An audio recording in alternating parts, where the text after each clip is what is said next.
সন্ধ্যাবেলা হতে না হতে আমার কাছে জাস্ট হচ্ছে মনের মধ্যে শুরু হয়ে যায় কী খাবো কী খাবো, বিশেষ করে ঝাল ঝাল কিছু খেতে বেশি ইচ্ছা করে। সো 2 মিনিটে আমি আলু দিয়ে তৈরি করে নিয়েছিলাম এই ঝাল নাস্তা। সাথে ছিল এই গাছ পাকা জামগুলো। এই জামগুলো আমার শ্বশুর নিয়ে আসছিল পাশের বাড়ির একজনের বাসা থেকে। ওনাদের বাসায় একদম গাছে ভরা জাম ধরেছে, মানে একদম পাতায় দেখা যাচ্ছিল না জামের জন্য। তো আব্বু হচ্ছে ছাদ দিয়ে উঠে দেন জামগুলো হাত দিয়ে পেরে নিয়েছিল এবং অনেকগুলো ওনারাও নিয়েছেন, প্লাস আমাদের বাসায় নিয়ে আসে।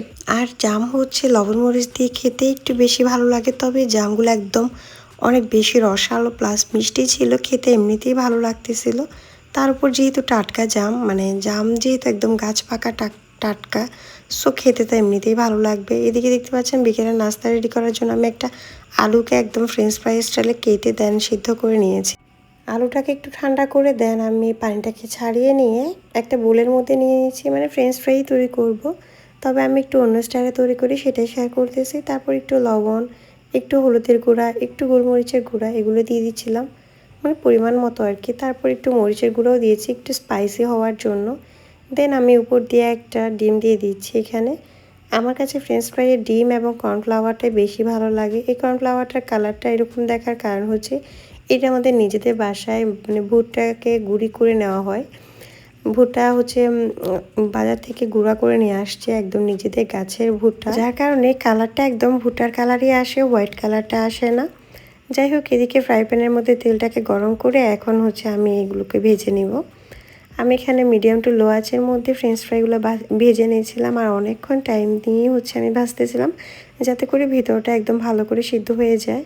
যদি এগুলো আমি সিদ্ধ করে নিয়েছি এর আগে, হাফ সিদ্ধ করেছি আর কি। তারপর হচ্ছে খুব ভালো করে উল্টে পাল্টে ভেজে নিচ্ছি। ফ্রেঞ্চ ফ্রাইয়ের মধ্যে আমার ডিম দিলে সবচেয়ে বেশি মজা লাগে, সাথে যখন কর্নফ্লাওয়ার থাকে, তারপর একটু মরিচের গুঁড়ো স্পাইসি থাকে আর কি। যারা এইভাবে ফ্রেঞ্চ ফ্রাইটা তৈরি করেন বাসায়, তাদের কাছে কখনোই রেস্টুরেন্টের ফ্রেঞ্চ ফ্রাইটা ভালো লাগবে না। যেমন আমার রেস্টুরেন্টে গেলে কখনোই আমার ফ্রেঞ্চ ফ্রাই ভালো লাগে না, নিজের বানানো সেটাই মজা লাগে। এটা একদম কুড়মুড়া হয়, মানে বাহিরের সাইডটা আর কি একদম ক্রিপসি হয়, আর ভিতরটা একদম সফট থাকে এবং একটু স্পাইসি থাকে, যার কারণে খেতে বেশ ভালোই লাগে। আমি তো সাথে একটু স্লাইস করে নিয়েছিলাম শসা, তারপর একদম সস নিয়ে নিয়েছি টমেটো কেচাপটা আর কি। টমেটো কেচাপ দিয়ে এটা বেশি ভালো লাগে আমার কাছে।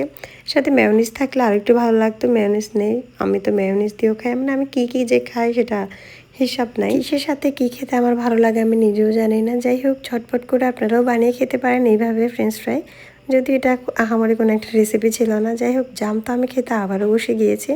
আজকে আমি বিকেলের নাস্তায় শেয়ার করতেছিলাম আপনাদের সাথে, প্রতিদিন তো সারাদিনের খাবার শেয়ার করি, আজকে না হয় একটু বিকেলের নাস্তাটাই শেয়ার করলাম। তো তারপর একটা চা বানিয়ে নিয়েছিলাম। 1 কাপ করা চা থাকলে আমার আর সারাদিনের ক্লান্তি দূর হয়ে যায়। বিকেলবেলার 1 কাপ চা আর সকালবেলার 1 কাপ চা তো মাস্ট লাগে। সো এই ছিল আজকের ভিডিও, মানে আজকের বিকেলবেলা। আল্লাহ হাফেজ।